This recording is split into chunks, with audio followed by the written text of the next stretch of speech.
నమస్తే అండి అందరికి. అందరు ఎలా ఉన్నారు? బాగున్నారా? మేమైతే దుబాయ్‌లో ఎప్పటిలాగానే చాలా సేఫ్‌గా, చాలా జాగ్రత్తగా, చాలా బాగున్నాం. మీరు అస్సలు టెన్షన్ తీసుకోకండి. దుబాయ్ ఎలా ఉందో ఏంటో అని.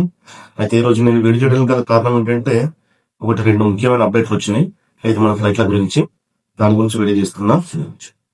ఎయిర్ ఇండియా రద్దు, ఇంకొకటి ఇండిగో పునరుద్ధరణ గురించి. పూర్తి డీటెయిల్స్ తెలుసుకోండి. పూర్తి వివరాలు తెలుసుకోండి. ఎలా బుక్ చేసుకోవాలి, ఏంటి పరిస్థితి అని చెప్పేసి. అందుకే ఈ వీడియో చేస్తున్నా. Air India and air India express విమానాలు భారీగా రద్దు చేశాయి. దుబాయ్ మరియు అబుదాబి, షార్జా నుండి దాదాపు అన్ని సర్వీసులు నిలిపేశాయి. దీనికి కారణం యుఏఈ అధికారులు ఇచ్చేసిన ఆదేశాలు. మరి విమానాలు అయితే రద్దయినాయో ఆళ్ళు ఎటువంటి అదనపు ఖర్చు లేకుండా రీబుకింగ్ లేదా రిఫండ్ పొందవచ్చు. ఇందులో ఎలాంటి మార్పు లేదు. రీబుకింగ్, రిఫండ్ 2 పొందవచ్చు. అండ్ రెండో అప్డేట్ ఏంటంటే ఇండిగో తన సర్వీసులను పునరుద్ధరిస్తున్నట్టు ఈరోజే పేర్కొంది.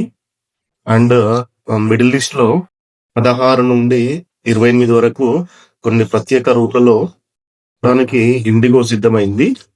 విమాన టికెట్లు ఇప్పుడు బుకింగ్ చేసుకోవడానికి అందుబాటులో ఉన్నాయి.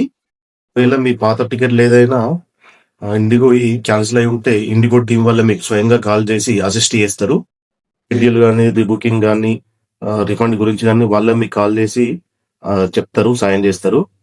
ఇంకోటి ఏంటంటే మారుతున్న పరిస్థితుల దృష్ట్యా విమానం టైం కంటే ముందు అండ్ మీరు ఎయిర్‌పోర్ట్‌కి వెళ్ళే కంటే ముందే వాళ్ళ కస్టమర్ కేర్ నంబర్ గాని లేదా వెబ్‌సైట్ గాని కన్ఫర్మ్ చేసుకొనే మీరెళ్ళండి. ఎందుకంటే పరిస్థితులు ఎప్పటికప్పుడు మారుతున్నాయి గదా! అంటే స్టేటస్ చెక్ చేసుకొని ఎళ్తే మీరే జాగ్రత్త పడడంలో ముందుంటారట్లా. అంటే ఈ క్లిష్టమైన పరిస్థితులలో మీ ప్రయాణాన్ని జాగ్రత్తగా ప్లాన్ చేసుకోండి. అలాగే మీకు ఇన్ఫర్మేషన్ నచ్చినట్టయితే మీరు నాకు సబ్స్క్రైబ్ గాని, లైక్ గాని చేయండి. మీకు ఎప్పటికప్పుడు నేను అప్డేట్ ఇస్తూనే ఉంటా. ఇంకోటేంటంటే చాలా మంది నా వ్యూవర్స్, సబ్‌స్క్రైబర్స్ గాని కామెంట్ చేస్తున్నారు. అన్న పరిస్థితులు ఏమన్నా మారినాయా? ఎట్లా ఉంది ఇప్పుడు పరిస్థితి దుబాయ్‌లో అని చెప్పేసి వాళ్ళు చేస్తుండ్రు. అయితే మీరేం భయపడనవసరం లేదు. నేను మీకు ఎప్పటికప్పుడు అప్డేట్ ఇస్తూనే ఉంటా. ఇక్కడున్న పరిస్థితులు ఎప్పటిలాగానే నార్మల్‌గా ఉన్నాయి. ఏం హడావిడి గాని, ఏం అల్లర్లు గాని, టీవీ వాళ్ళు చూపిస్తున్నట్టు గాని ఇబ్బందేం లేదు. చిన్న చిన్న ఇబ్బందులనేటియి అవుతున్నాయి. అయితున్నప్పుడు వాళ్ళు దాన్ని అడ్డుకుంటుర్రు. అడ్డుకునే ముందు మాకు అలర్ట్ మెసేజ్‌లు ఇస్తుర్రు. అది గూడా మేము యథావిధిగా వర్క్ చేసుకుంటూనే ఉంటున్నాం. మేమేమో అంత ఇబ్బంది పడ్డట్టు గాని, అంత ప్రాబ్లమ్ అయినట్టు గాని మాకేం అనిపించట్లేదు.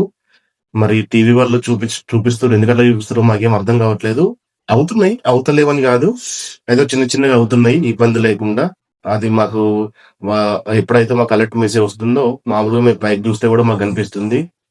అట్లా ఉంది పరిస్థితి. కానీ అంత మాకు ఇబ్బందేం అనిపించట్లేదు. యథావిధిగా వర్క్‌కెళ్తున్నాం. యథావిధిగా మెట్రోలున్నాయి. యథావిధిగా షాపింగ్ మాల్స్ ఉన్నాయి. యథావిధిగా మేము మార్నింగ్ డ్యూటీకెళ్తున్నాం. సాయంత్రం వస్తున్నాం, వండుకుంటున్నాం, తింటున్నాం. ఇప్పుడు రంజాన్ గదా! రంజాన్ టైమ్‌లో మాకు హాఫ్ డే ఉంటది డ్యూటీ. 6 అవర్సే ఉంటది. ఏ కంపెనీకైనా గూడా. కాకపోతే షాపింగ్ మాల్స్ గాని, హోటల్స్ గాని, రెస్టారెంట్‌లు గాని వీళ్ళకి మాత్రం కొంచెం డ్యూటీ ఎక్కువ ఉంటది. ఎందుకంటే వాళ్ళు ఖచ్చితంగా ఫుడ్ ఐటెమ్స్ గాబట్టి, గ్రోసరీ గాబట్టి వాళ్ళకి డ్యూటీ కొంచెం ఎక్కువుంటది. వాళ్ళకి తగ్గట్టు ఓవర్ టైమ్ గూడా ఇస్తారు వాళ్ళు. దాని గురించి మీకు ఇబ్బందేం లేదు. కాకపోతే ఏంటంటే టీవీ వాళ్ళు చూపించినంత భయం గాని, అది గాని ఏం మీరు ఇబ్బంది పెట్టుకోకుర్రి. ఎందుకంటే ఇప్పుడు నేను డ్యూటీ నుండి ఎళ్ళేటప్పుడు ఈ వీడియో తీసిన నిన్న ఆఫ్టర్‌నూన్. సో, అందుకే ఇక్కడ మీకంతా ఎడారిలాగా కనిపిస్తుంది. మామూలుగా అందరూ సిటీని చూపిస్తుంటారు గదా! మీరొకసారి ఈ ఎడారిని గూడా చూడండి. ఎందుకనంటే మేముండేది ఇక్కడ జిబ్లల్లో ఇండస్ట్రియల్ ఏరియాలో ఉంటాం. ఈరోజు నేను మిరాకిల్ గార్డెన్‌కెళ్తున్నా. అక్కడికెళ్ళిన తర్వాత ఆ ఫ్లవర్ వీడియోస్ గాని, ఆ గిన్నిస్ రికార్డ్ వచ్చిన డిజైన్స్ గాని అవన్నీ మీకు చూపిస్తా ఈరోజు. నేనెళ్తున్నా. ఈవినింగ్ వరకు వీడియో అప్‌లోడ్ చేస్తా. ఇంకేమైనా డౌట్లున్నాయా? ఇంకేమైనా డౌట్లుంటే గూడా మీరు కామెంట్ జేయండి. చాలా మంది ఎందుకనంటే ఇప్పుడు నాకు సబ్‌స్క్రైబర్ గావాలి. 200 ఉన్నారు. సో, దయచేసి సబ్‌స్క్రైబ్ జేసుకోండి. ఏదన్నా మీకు నచ్చినట్టు గాని, మీకు ఇంకేదన్నా ఎక్స్‌ట్రా కంటెంట్ గాని, ఇంకేదైనా ఇన్ఫర్మేషన్ కావాలంటే గూడా మీరు నాకు సజెస్ట్ చేయండి. నేను వీడియో ఆ రకంగా జేయడానికి ప్రయత్నిస్తా. ఎందుకనంటే నాకు గూడా కొత్తది గాబట్టి నాకు గూడా ఏం అర్థం గావట్లేదు. ఎలా జేయాలి ఏంటనేది. ఆహ్, ఇంకా సో, ఇప్పటికైతే దుబాయ్ చాలా సేఫ్‌గా ఉంది. చాలా సెక్యూర్‌గా ఉంది. దుబాయ్‌లో ఎట్లాంటి ఇబ్బంది గూడా లేదు. ఇక్కడున్న ప్రభుత్వం గూడా, రక్షణ వ్యవస్థ గూడా చాలా అంటే చాలా బాగా చూసుకుంటుంది. ఇక్కడ వాళ్ళని చాలా సపోర్ట్ ఇస్తుంది. అంతే. అంతకు మించి చాలా అంటే చాలా advance technology, AI technology, police వ్యవస్థ గూడా చాలా ఫ్రెండ్లీగా, చాలా సపోర్ట్‌గా.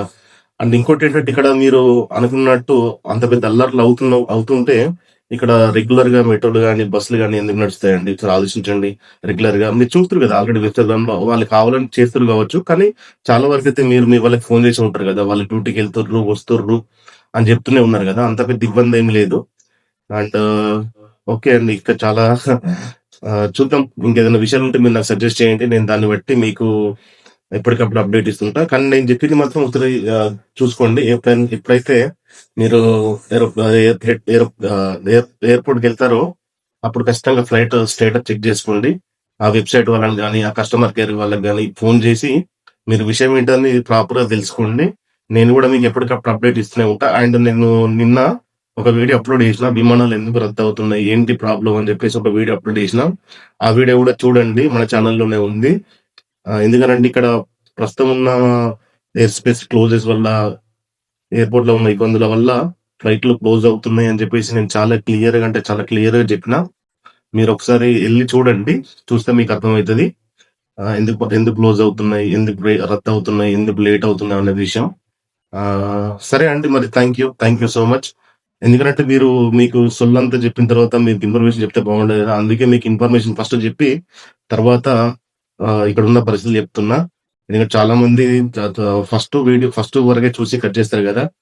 నా ప్రాబ్లమ్ అది గాదు. ఎందుకంటే ఇన్ఫర్మేషన్ అనేది కరెక్ట్ ఉండాలని జెప్పేసి ఫస్ట్ ఈ వీడియో పెట్టినా నేను. ఫస్ట్ ఇన్ఫర్మేషన్ పెట్టి తర్వాత ఇక్కడున్న పరిస్థితులు జెప్తున్నా. సరే అండి. Thank you so much. దయచేసి మీరు నాకేమైనా సజెషన్స్ ఉంటే ఇవ్వండి. సజెషన్స్ ఇస్తే దాన్ని బట్టి నేను మూవ్ అవుతాను. అండ్ థాంక్ యూ అండి.